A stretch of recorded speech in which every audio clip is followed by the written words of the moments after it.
The Washington machine that gobbles up our freedoms and invades every nook and cranny of our lives must be stopped. The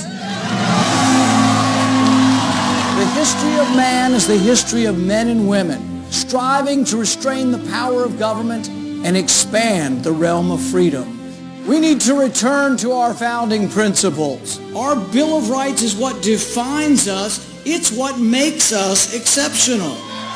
For liberty to expand, government must shrink. And our government today is larger than it has ever been in our history. Our future can include a road back to prosperity, back to respect at home and abroad. It should include a balanced budget and a simple, fair tax system.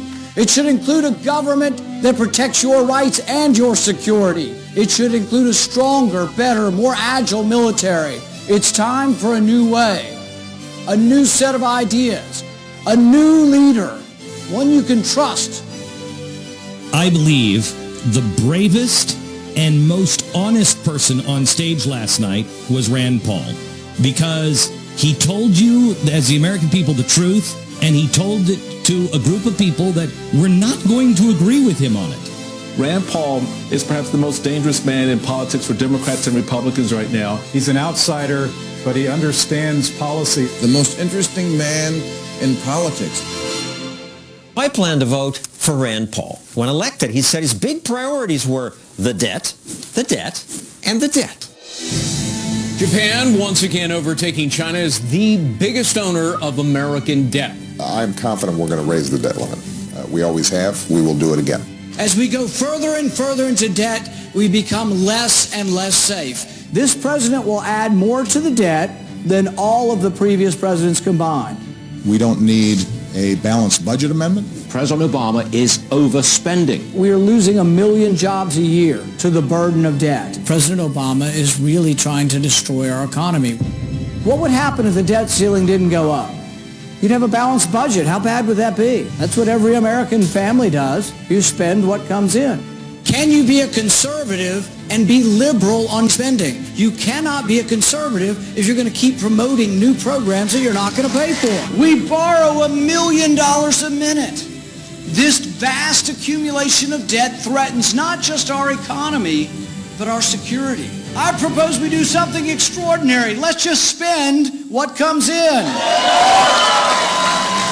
We are in a terrible, terrible, terrible economy, and Rand Paul's proposal is absolutely spectacular. He wants to bust up the 70,000 pages worth of tax code, all in favor of a simple flat rate for everyone. So we just decided to get rid of the entire tax code and start over. It's a big, bold plan. The most fair tax program for all Americans in our history. I've introduced a 5-year balanced budget.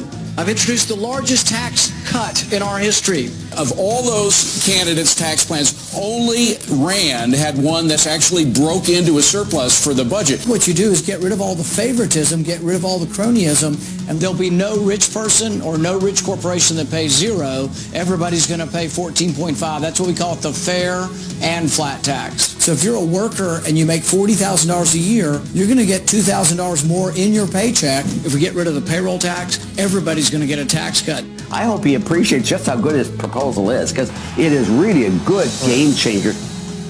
Who impresses you?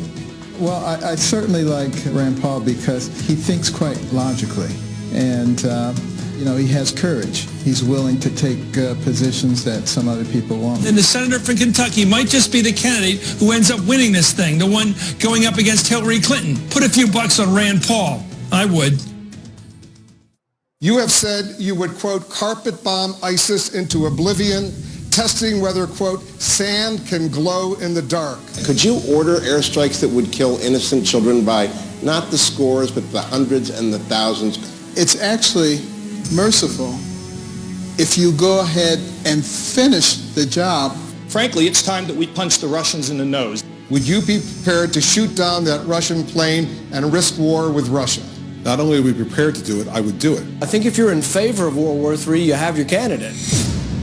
I believe with all my heart that our first priority must be world peace, and to maintain that peace requires strength. I'm a Reagan Republican. I believe in a strong national defense. I believe in peace through strength. I think that intervention's not always the answer, and that some interventions lead to unintended consequences. Use of force is always and only a last resort when everything else has failed.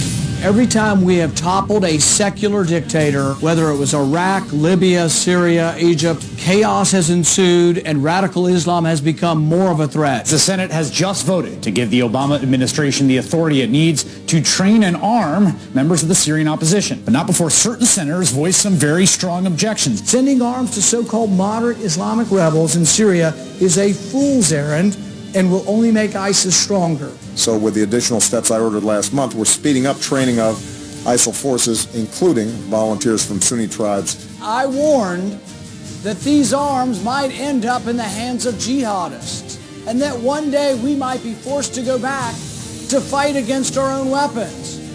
Within a year, that prediction came true. ISIS rides around in $1 billion worth of U.S. Humvees. It was a failure of leadership. I think if you want to be commander-in-chief, the bar you have to cross is, will you defend the country? Will you provide adequate security? It's the 6 months leading up to Benghazi where there were multiple requests for more security, and it never came. Had I been president at the time, and I found that you did not read the cables from Benghazi, you did not read the cables from Ambassador Stevens, I would have relieved you of your post. Her dereliction of duty should forever preclude her from higher office. I envision an America with a national defense unparalleled, undefeatable, and unencumbered by nation building. I say not one penny more to countries that are burning our flag. I think we defeat terrorism by showing them that we do not fear them. As Commander-in-Chief, I will do whatever it takes to defend America. But in defending America, we cannot lose what America stands for. No terrorist and no country will ever conquer us if we remain steadfast to the principles of our founding documents. We must protect and defend the Constitution against all enemies, foreign and domestic. Understand how the American people are responding to his courageous leadership. To Senator Paul's doing something that the last 4 years has happened far too little in this chamber, which is standing up and fighting for liberty. This is a terrific performance of leadership, of courage, of stamina, of determination on the part of Senator Rand Paul. Rand Paul is where the country is. He's where the American people are right now. Rand Paul, hands down, is fighting for the liberties and freedoms of people.